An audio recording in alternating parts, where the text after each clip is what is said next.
Hello everyone. Welcome to the Celoxis Learning series. In this tutorial, you will learn how to create and customize a dashboard. Let's get started. Log into your Celoxis account. First hover over Reports. Then click on All Reports. Now click on plus icon. And select Dashboard from the drop-down. Add Dashboard page will appear. Now let's give a name to our dashboard. Next, navigate to Filter tab. From here you can add different filters from this drop-down to your dashboard.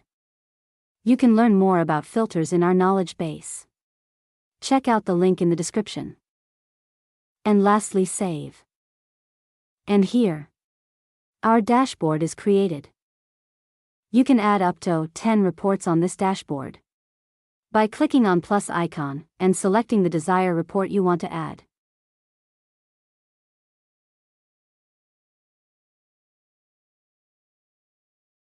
All this widget are resizable. You can adjust your reports as per your need. By following all these steps you can create and customize your dashboard in Celoxis. Thank you for watching.